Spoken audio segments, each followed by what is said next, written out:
Alrighty guys, I see a lot of guys struggling and can't figure out how to build these characters. I'm gonna give you 4 simple tips that are gonna completely change the way you look at these characters. I'm gonna make your life super easy. I'm gonna jump right in. Straight away, I'm gonna show you this, right? If you click on the stats, what you see highlighted there, the game is telling you that these are the main stats that you need to work on for this particular character. Every single character has its own highlights. Some characters are a lot more simpler to understand. So someone like Kisuke just has 2.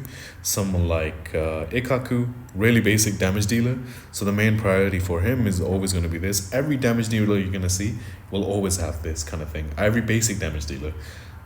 Someone like Tosin, unfortunately, has 4, so it's a little bit more complicated, but it's quite easy once you get to tip 2, tip 3, and tip 4. You'll understand it quite easily, but and that's the exact same setup for Gin too. If you're confused about how to build Gin, it's the same way you would build Tosin, and I will get to that. So that's one way of understanding how to, what the needs of this character is that you're about to build. So looking at the stats will give you a really good idea. Now the thing is though, the problem with that is it doesn't give you the priority, right? It doesn't tell you what the priority for this character is. It tells you what you should build, but not in which order, right? Which one do you want the most? Which one do you want the least, and which one is in the middle?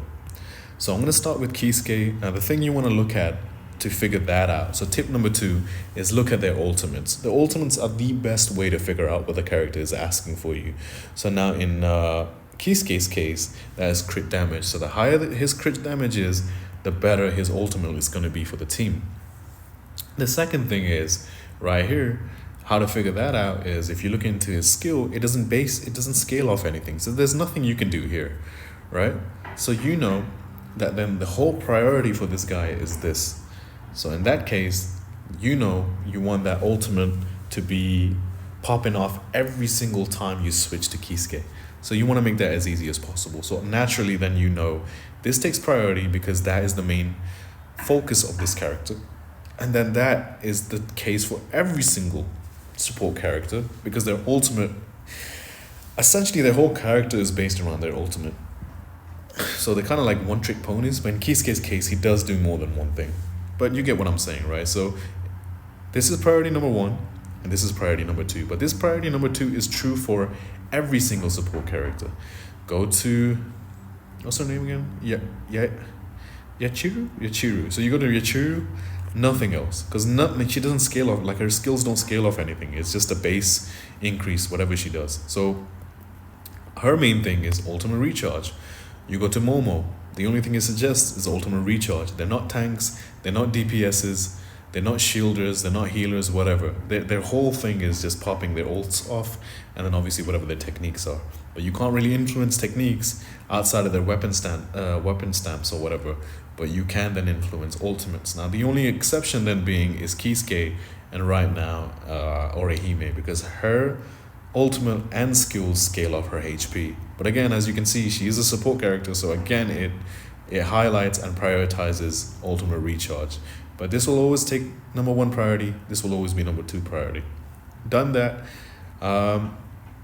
So tip number 3 also kind of just like, no. So let's go to tip number 3 would be to look at their core stamps. It again will give you a basic idea of what you should build for that particular character, right? So for Ikaku, thrust damage.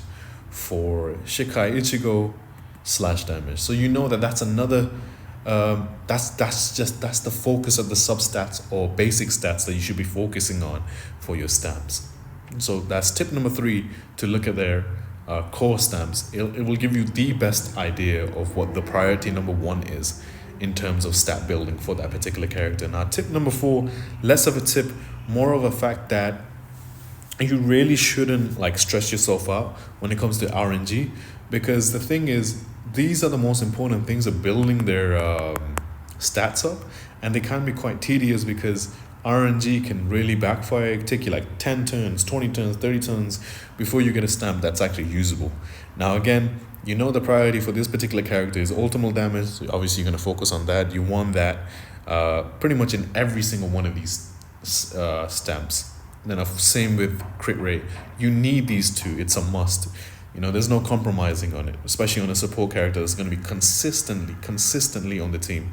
On every single team, he's consistently being used. You can't compromise on their advanced stats or substats.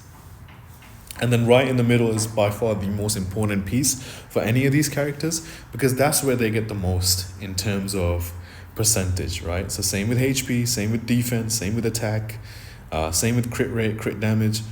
All of these characters, their absolute main stamp is always going to be the middle one. So in that, it's probably going to take you a lot longer to figure out than these two are in terms of like trying to get these through your runs. To farm these is going to take you the longest time, but once you have, believe me, it's going to make such a huge difference. You won't be able to recognize these characters. So again, ideally you always want these two stats in all of these, and then obviously this is going to be the main one, so you want to focus on that. So that's tip number 4. Keep at it until you have the two main. If it's a character that needs 2, go with 2. 2 is a bare minimum for all these characters. Sometimes you might get lucky, right? Sometimes you might get crit damage, crit rate. Maybe I think this is the best one, because I think this is the best example here with crit rate, crit damage, maybe crit damage, crit rate, ultimate charge. You get what I mean, right? So you get multiple of the ones that the character needs, but sometimes you won't have that luck. But at the bare minimum, you do want at least 2 advanced stats to show up in all these stamps. That's the bare minimum. So that's tip number 4. So figuring out what the priority is then is quite easier, but it gets more complicated depending on the character. So now with Ikkaku, again, it doesn't tell you what the priority is, but if you look at their ultimate, he scales off attack. So a lot of his damage also comes from basic attack. So again, then this is going to be the priority for him. And then crit damage is going to be the second priority, and crit rate is going to be third priority. That's how I go about it. But it then depends on your RNG, depending on what you get. You might not get crit damage in terms of the stamps, right?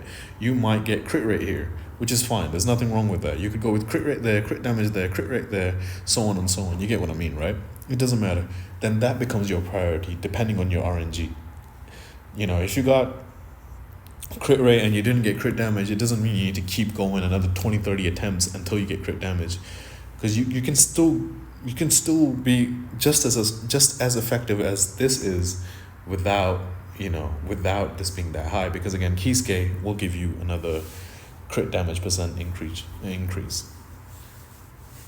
So again, a character like him, pretty easy to figure out, really easy to build. Same with Ichigo, exact same situation as him, exact same situation as Ikkaku.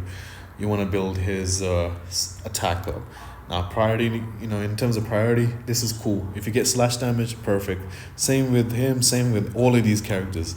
If their core stamp is saying this, and then this is what you're getting in their, as their basic stats, perfect, go for it. That's really good. You can't go wrong with that.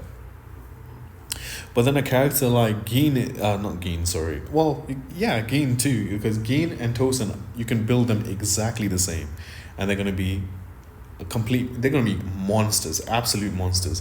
Now the issue with a character like him is he's more complex than, say your Kisuke's with just 2, or say your Ikkaku's with just 3. Now we're talking about 4. When we're talking about 4, now it gets even more complicated, because now you got to figure out, is it attack that's going to be priority number 1? Is it going to be ailment damage or crit rate? You know what I mean? But again, if you go here, a lot of his stuff scales off attack.